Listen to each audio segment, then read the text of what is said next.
waiting to start. Oh, looks like we're live. Here we go. All right, and that was quick and painless. So just an unplanned live, really, right at the last second. Yeah. I'm here with my man Kristo, my fellow Perfume snob. At one time, it was niche snob, but I don't think I can say that anymore. Yeah, we're getting a little bit more Snobby. correct or accurate, let's say. Yeah. So what's been up with you? Tell us a little bit what's been going on in Kristo's world of perfume or anything else that you're up to. Well, probably like a lot of our friends in the eastern part of North America, I've been getting a lot of use out of my winter scents. It's been a pretty mild winter so far, Yeah. but we just got dumped on, with like a foot and a half of snow yesterday, and it has been pretty cold like the last week or so. So I've been totally reaching for my winter heavy hitters. I saw you posted your first day of snowfall annual fragrance, which is I've actually got it right here. Bois d'Armani. I wore this yesterday, as due to kind of a rule that I set for myself that I'd wear this on like the first major snowfall of the year. We got snow back in like November, but 2019, I guess. So I don't know. I love it, but I just and is now that it's discontinued as well, I just don't want to use the hell out of it. yeah. So I only wear it like maybe twice a year, maybe 3 times a year. I love that custom, custom in perfume or just tradition, Yeah, for sure.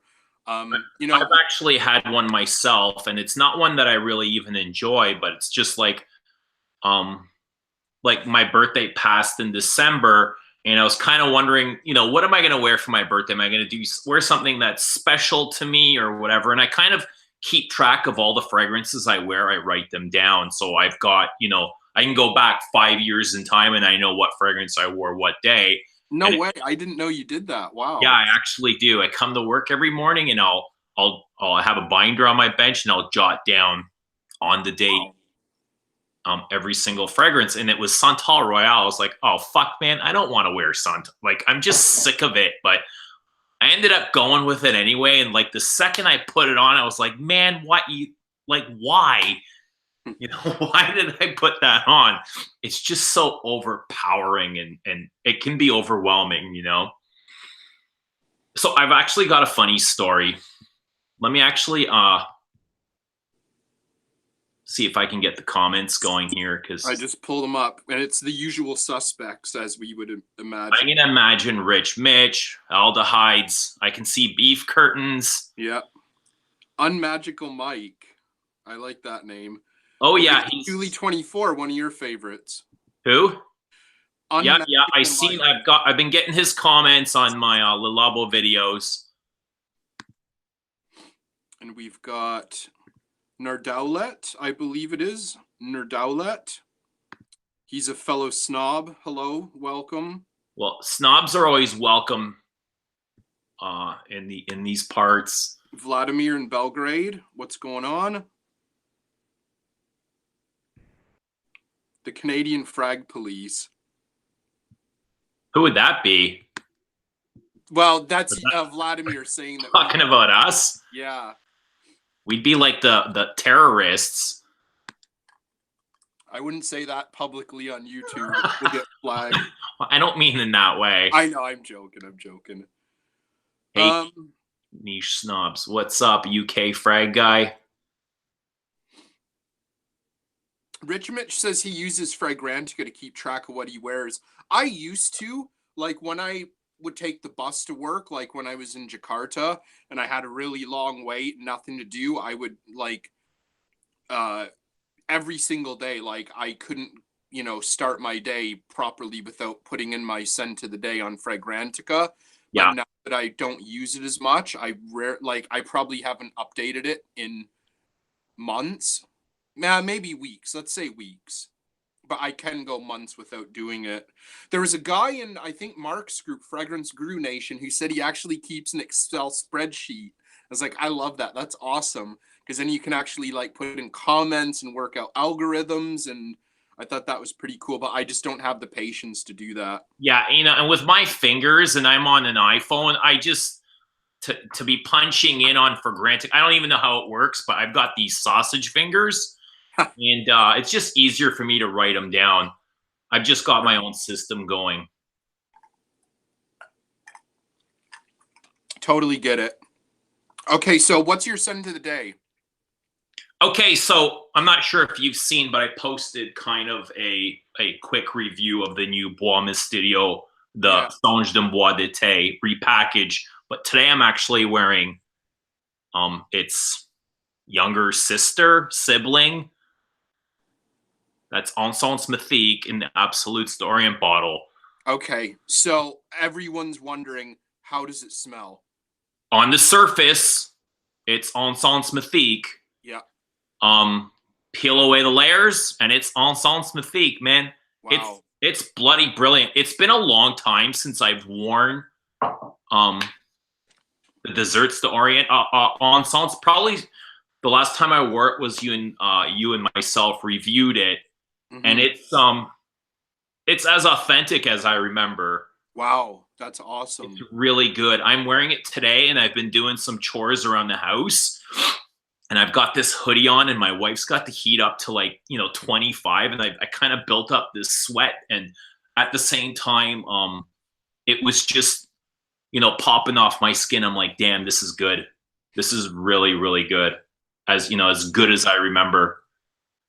I was a bit ticked off when I first heard that they were repackaging them, and they would be cheaper with bigger sizes. And then you're like, you know what? But the originals they're just going to become like such keepsakes. I was like, yeah, you know what, maybe it's not that bad then. Yeah, so I definitely will pick up.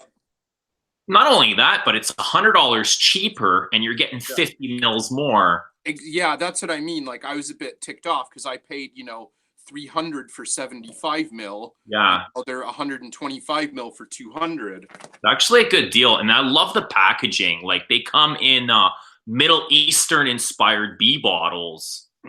This is a B bottle, not the traditional B bottle with the decorative top, but yeah, it's a B bottle. Yeah, that's cool. I'm definitely gonna pick that up, or both of them, because those are my two favorite. I'm not hugely into Nacree like I used to be, but like Encens and Songe, I love them. I could probably wear those every day for months and be happy. Right. Okay, so just really quickly, like I wore Santal to work again this week, and this guy comes up to me and he says, "You smell like ladies' perfume." I'm like, really? That's really strange because traditionally I would consider this a masculine fragrance. Yeah. Would you agree or disagree? I think perhaps to like the untrained nose, I would probably say they would see it as probably very masculine. Okay. So I think like, kind of people who really truly understand perfume, yeah, we can kind of approach those and go, you know what, these are probably really unisex. But for people who just, with like drugstore taste or whatever, they would probably be like, oh yeah, this stuff is like hyper masculine, or this is like totally for men, women can't wear this, blah blah blah. But yeah, no, I would never would have thought that. Yeah, I was completely surprised that somebody called this feminine. I'm not sure if it was the powdery fruity aspects, but to me it's very harsh, it's very woody. It's a typical masculine release. I would say traditionally masculine. I think there's some. How long had it been on you at that point? All day. All day. Wow. Okay. Yeah. And not only that, I had it on about 8 hours, and I work in let's say a 40,000 square foot industrial building. And this guy was, probably at the halfway point from me. He came running over and he goes, "I knew you were in the building because I could smell you." And this was 8 hours after I had applied it on. I think there's elements in the opening that I could see as feminine, but yeah, not like 8 hour mark kind of thing. So I don't know. That's interesting. Yeah. I see Raza's asking, Are those bottles glass? I'm not sure if he's asking about this range, but yeah, these are glass. This isn't plastic.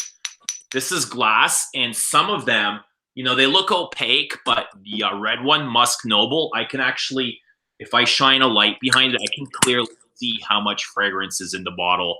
I Really? haven't tried with this one, Mm-hmm. but with the red bottle, I can see right through it. I actually don't own a single bottle from that line. I'm sure that's going to change because I know you are interested in the Santal Royale. I like it. I've always liked it. And I'll defend it. Like I don't think it's horrendous, but I don't know. I've never gotten a hold of it. I guess because it comes up discounted once in a while, Yeah. and I just never end up getting it. I end up like, oh, there's no point getting it at the boutique because I can get it discounted. And then, when I go to buy it from a discounter, it's like, there's something I want else instead, or something that's hard to find, or something that's on sale, or, whatever. Right. But definitely, okay. yeah. So the whole point of my bringing up the Santal Royale is I've been getting, I don't want to say a lot of comments, that would be coming from ego, but I've been getting several comments lately, just from dudes, guys saying, thanks so much for sharing your views on women's perfume. We really appreciate it. It's kind of opened up our eyes to things on the other side, dividing the genders.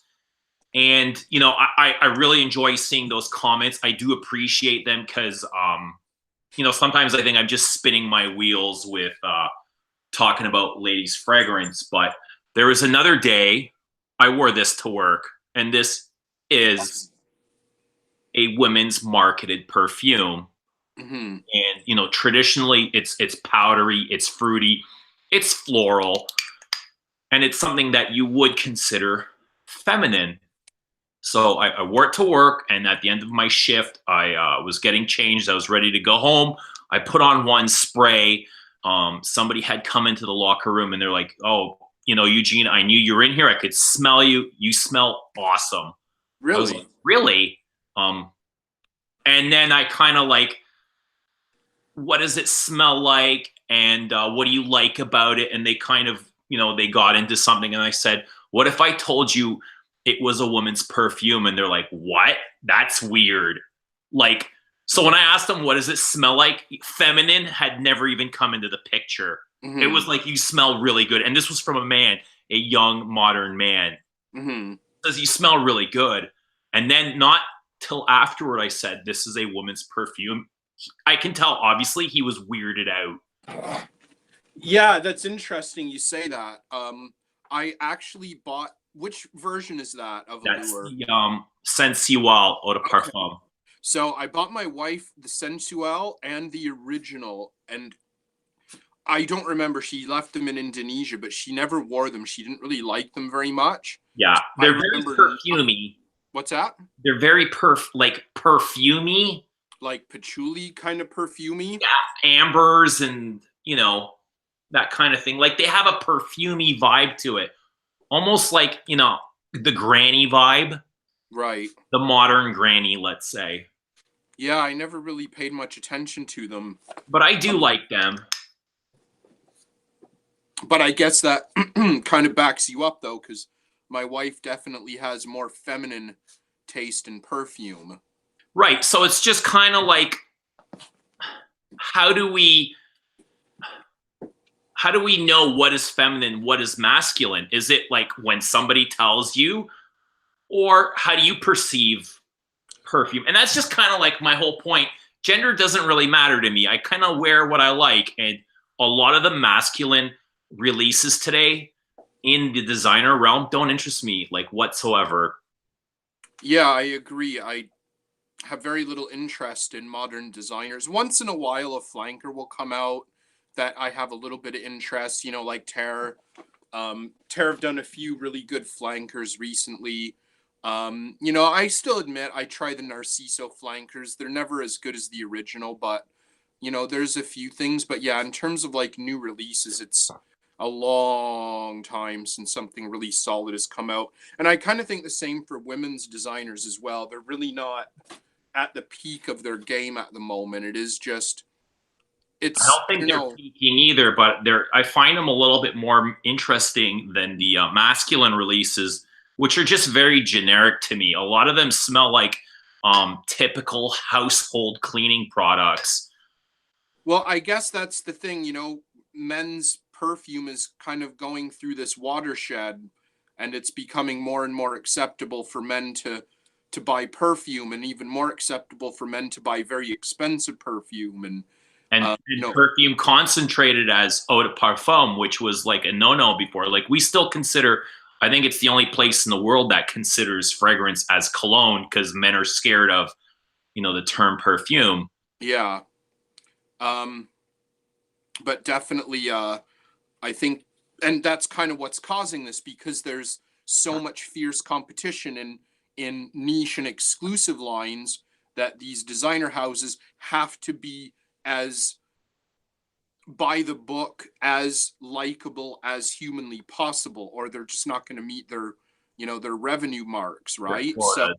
I think it's this really weird kind of effect from perfume being so popular, that these mainstream houses have to produce the most bland garbage as possible in order to sell more bottles. Yeah. Have you smelt any of the newer releases, from the bigger houses? Were you able Um, to smell in particular YSL Y? you know what? I have, but not since I've heard people call it absolute garbage. So I really would like to go back and try it. I'm sure it's crossed my nose at one point or another when we've been at the Bay or whatever, but I just can't for the life of me recall it. I think garbage is an understatement. It's actually worse. It's one of the worst releases I've ever come across at, because YSL's considered a big house, a big brand, Yeah. or at least they were. They've really fallen on hard times, and I'd say the last 10 years. Well, I know, the Loam line is really successful from a consumer standpoint, or from, yeah. a But so that's it though. generic Like, standpoint. we have to keep in mind that YSL are not making perfumes for us. They're making perfumes for your average 22-year-old bro that has a popped collar and, wolf whistles at girls in the street. You know what I mean? They're Yeah, not, yeah. that's who their target is now. It's not us. So maybe a decade, 2 decades ago, before I was into perfume, we were probably their target market. Yeah. But not anymore. Again, just sales is king with, these billion-dollar fashion brands, Dolce and Gabbana, YSL. Chanel have maintained a bit of dignity, I suppose, but the flankers, like the blue shank flankers, are just out of control, kind of thing. But yeah, I guess that's it.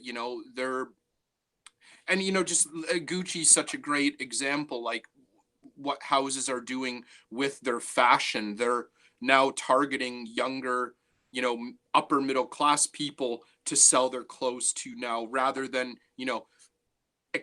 kind of glamorous higher class people. You know what I mean? Right, right, right. It's just they're going for sales rather than image, and um maintaining What's their what's class. trendy? Yeah. Like Yeah. what's Kanye wearing? What are the Kardashians wearing? What they can get free marketing from, or Yeah. what they can promote in rap videos. Yeah, pop culture. Yeah, exactly. Like, if they know that if they give their clothes to some, like, SoundCloud mumble rapper, then it'll, kids will buy it. Millennials will buy it, teenagers will buy it, and that's kind of what the demographic, I would say, is turning into, rather than, like, let's say 20 years ago, or maybe even 10 years ago, the target audience or target market for, let's say, like, YSL Rive Gauche was released in 2003, I believe it was. Hmm. So when that was released, their target was probably like, 40 to 50-year-old men that had like six-figure incomes, drove nice Right. cars, had nice watches. Now, Established men. exactly. And now Y is for, yeah, like bros who pop their collar on their polo shirt.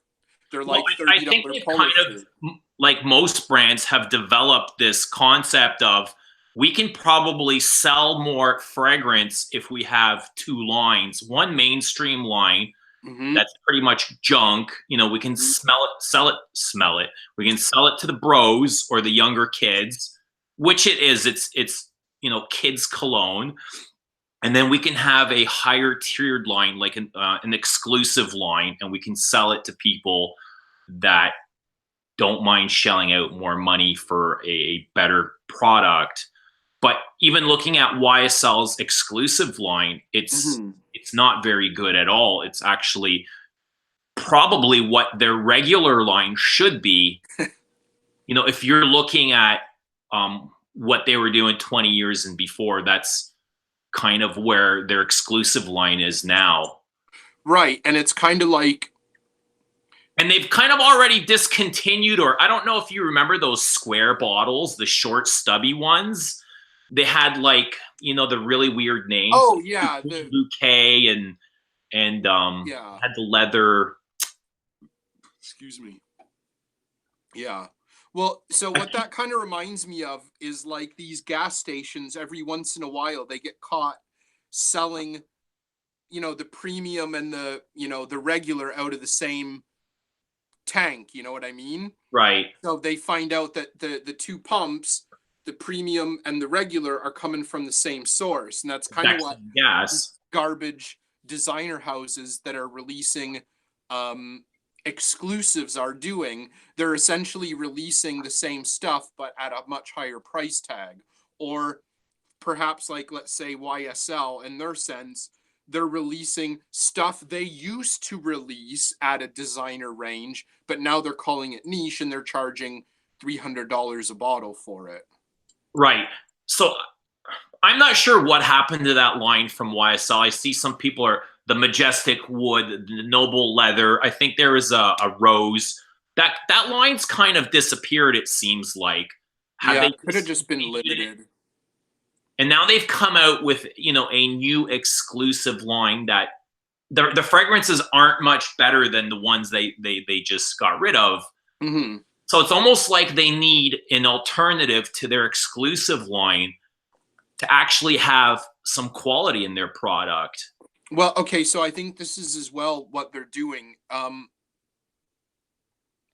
They're kind of setting the standard so low that you have to go to their niche line to get something quality. And for who I'm going to guess their main demographic is, again, are probably people who don't know very much about perfume. Like, to be honest, like, there's some great stuff YSL's done. There's probably some good things in their exclusive line. I wasn't overly impressed by very much, but I'm sure if I spent some time with some of them, I'd like them more. But, like, to be honest, it's, again, guys that are, let's say 30 years old who have never spent more than like $60 on a bottle of perfume, but they are now because some rapper has a bottle of Creed in their video. You know what I mean? So now they have to run out and buy something that's niche and exclusive. They go to YSL because they know the name, because they've had a bottle of La Nuit de l'Homme or whatever, and they give them a sample of Y, and they go, no, everyone at my gym smells like this. I want something else. They give them they spray caftan or whatever on a card, and they go, yeah, that's it. I want that one. You know what I mean? So it's, again, Right. it's kind of like, Because it has a bold and extravagant opening. well, it And smells different. It smells right. different, And right? it's something that they're just kind of trying out at the counter, and the first 2 minutes sells it. Yeah. And then you take the perfume home and you realize, well, this wasn't as good as it smelled in the store. Well, I don't know if they're thinking that, to be honest. I think they're thinking, like, I'm wearing something that no one else is wearing. They're like the only guy in the club that smells like that. Everyone else is wearing 1 million, Lamal, maybe even Aventus or whatever, but they're the only one that has. And I think that's what it is. It's this kind of I don't know if I'd say ego, but just like the I smell different than everyone kind of thing, which I admit I like, but I like that when it's something that I truly genuinely love. Right. Like, I don't know, I don't think I've ever in my, 10 years of perfume, being into perfume, I don't think I've ever crossed paths with anyone anywhere that I've ever even owned the same cologne as them. You know what I mean? Yeah, neither have I. Um, especially in my workplace, nobody's really into fragrance that deeply. Hmm. But no, yeah, kind of what all I'm saying is just like that's what it is. They're looking for something that's exclusive. They're looking for something that's different. Um, and if you're gonna shell out 100 and what's why like 120, 150. 140 Canadian dollars, which is So quite steep. That's the eau de parfum. You know, it seems that's about like the average for a new that's a good chunk of designer change. release. Which Yeah. it seems like the Chanel exclusive was going for that much just 2 years ago for 75 ml bottle. Yeah. But yeah, again, Prices are definitely skyrocketing, and it's just making everything way more complicated. Not just with the soaring prices, but with the number of releases that we're bombarded with, like on a daily basis. yeah, yeah, for sure. But I again, I think that if you're like, okay, why is 140 bucks? Then something from the exclusive lines 250. If you're willing to pay retail for something by Yves Saint Laurent, you're probably gonna shell out that extra 90 bucks, 100 bucks, and go for the exclusive. You know what I mean? Yeah.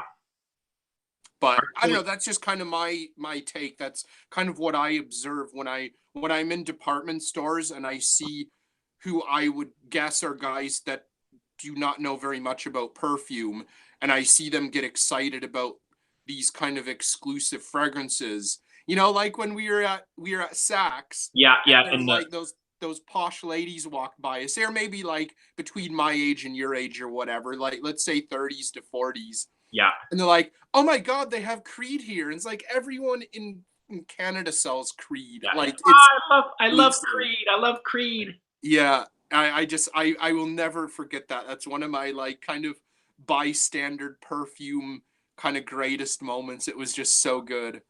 All right, should we take some comments here? Yeah, they're backing up, man. Guys, let us know what your scent of the day is, and let us know where you're watching from. I You did know, see someone mention before that Drake has mentioned Tuscan leather in a video or in a song or something.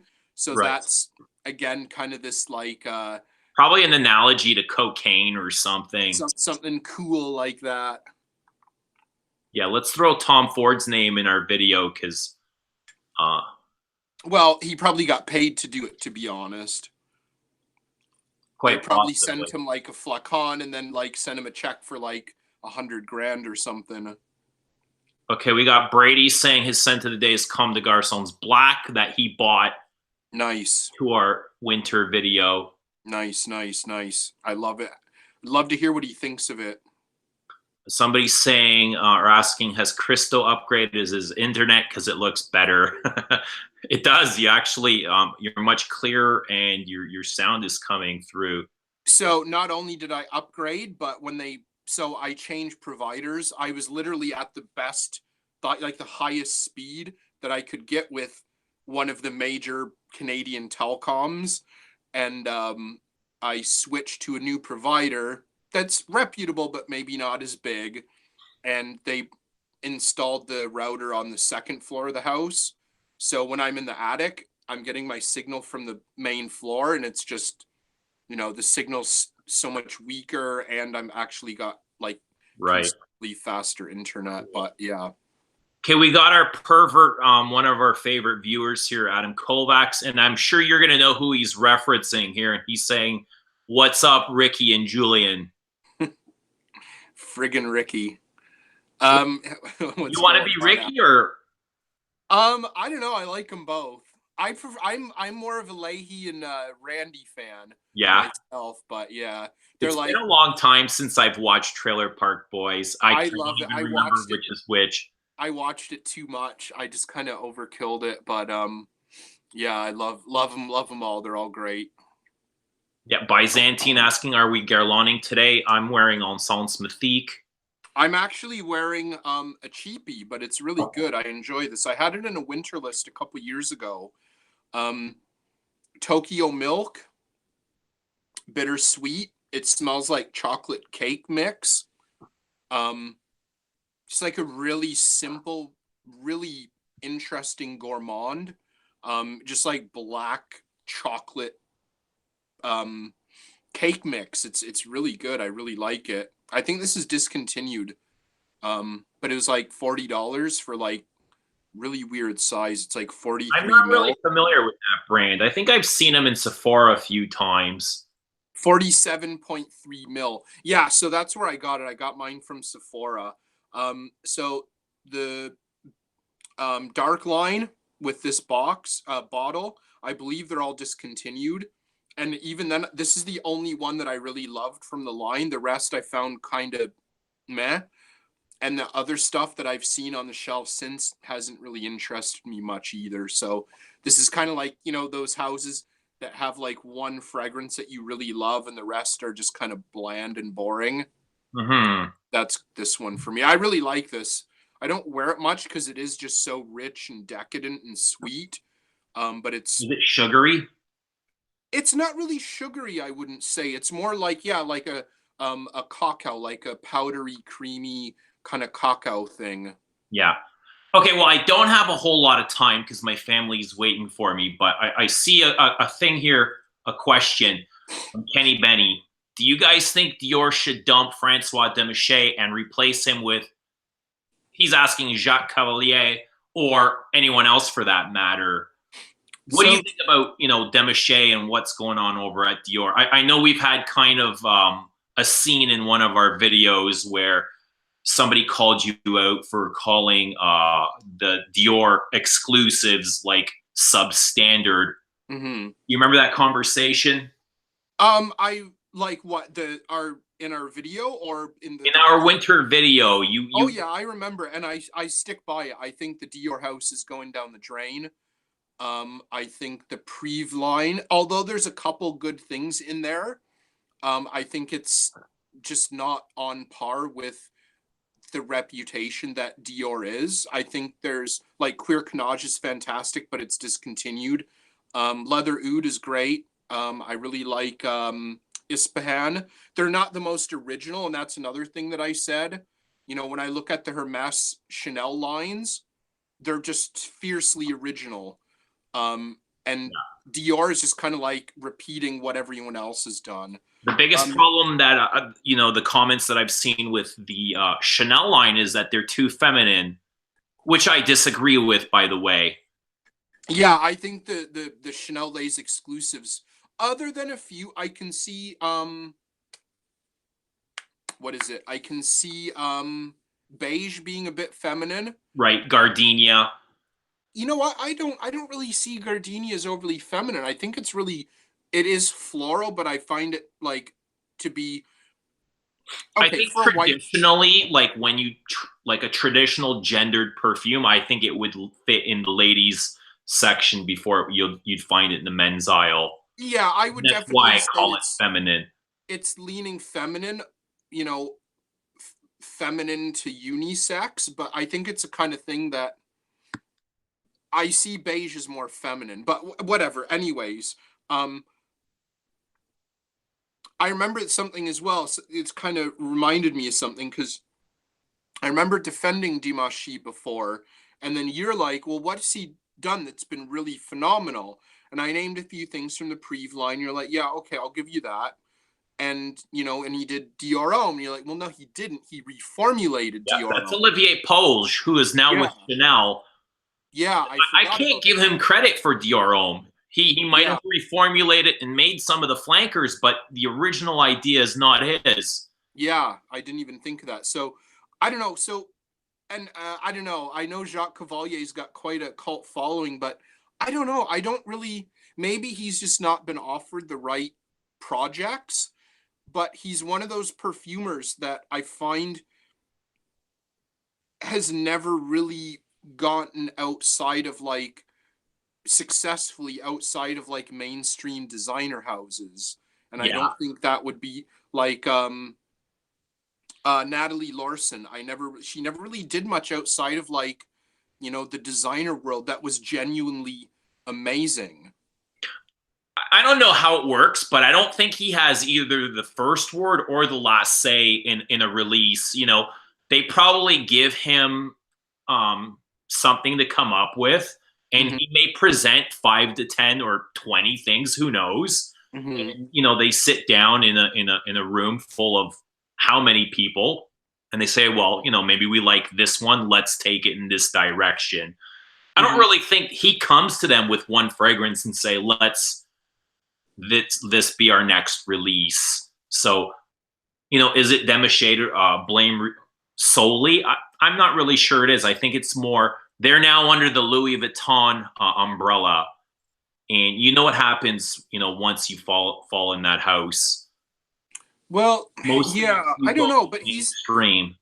he's the in-house perfumer. I would assume that he would know better than a bunch of board members personally.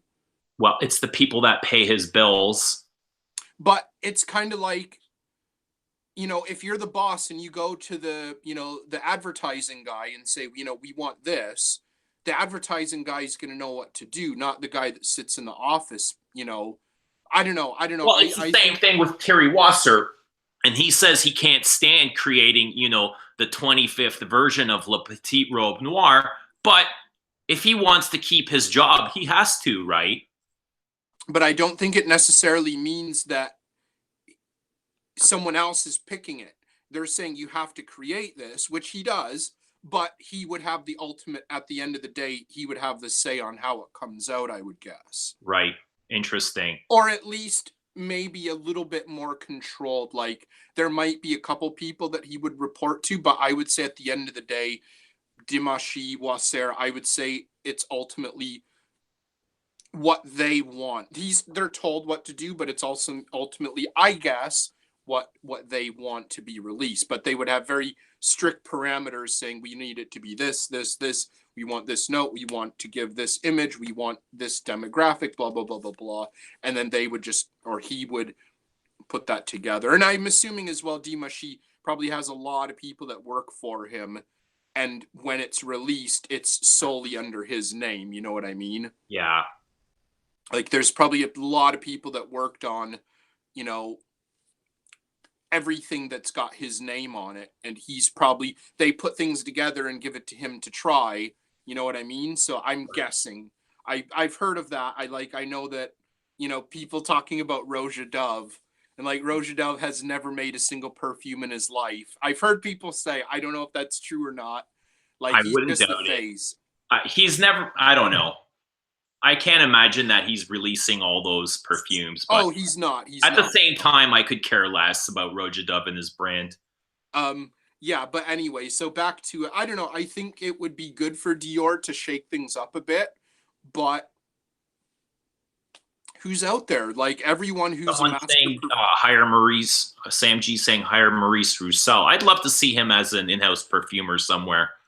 I I I would and I wouldn't. I would because it would be awesome just to have a house that's focused around him, but then that would mean that he would stop working with all these, amazing niche brands, like Yeah. having Maurice Roussel never working with Mall again, like, breaks my heart to think about that. Yeah. You know what I mean? Yeah. That's kind of why I like once so just like your recent animosity towards Guerlain, let's say, we both love Wasser and we see him making these bad perfumes. If he was, freelance still, he could be making perfumes for Frederick Mall. Yeah, definitely. I'd love to see that collaboration, and Oh, can you who knows? imagine? Maybe we will one day soon. Yeah, oh yeah, things change, like look at, like the most famous in-house perfumers, like they've been there. You know, Jean-Claude Elena left Hermes after like what, a decade? Yep. And he's just Maybe released more. something for God, he did a reworking of a classic, Oh, I don't know. Essence of something. Love Essence or Rose Essence. I can't remember. Anyway, it doesn't matter. Yeah. I really got to run. Oh, okay. I got to cut it short, but we'll definitely do it again. Is Yeah. there anything you want to say before we go? No, that's about it. Actually, no, I do want to show something. I picked up a couple bottles from Anthony James, fragrance review he goes by. Um, I told you about this Mon Numero 10 or 10, I would guess. Um, this is really amazing. Like, you have to try this. It's um just pure spices with incense and leather. Sounds like And my kind of thing. it's so transparent and airy.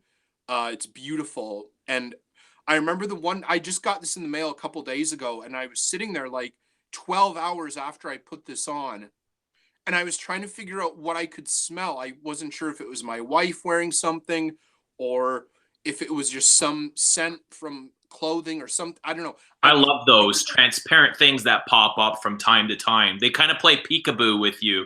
Yeah, and it turned out that it was this. There's like this really creamy, rich, I don't know, vanilla or tonka or something, like about 10 hours into this. Yeah. And I just couldn't get it out of my mind. It was stunning. And then the next morning I woke up after a shower and I could still smell the incense on me. Good stuff. So I'm Awesome. pretty Be sure to check it infatuated out. with this. What else do you have there? I picked up this from him as well, Zonka. I don't know. Okay. I gotta say, I don't like this as much as I recalled. Um, it's way too cold here now for this, like way too cold. But I remember trying it a few months ago with you when we were at what is it, Neiman? Oh, Neiman Marcus, No, no, Saks, no. What is it? What's Nordstrom. downtown? Nordstrom. Nordstrom, yeah. Um, and I really liked it, and I was looking for it, keeping my eye out on discounters for it. And it was like kind of like $80 plus tax plus shipping is like forget that.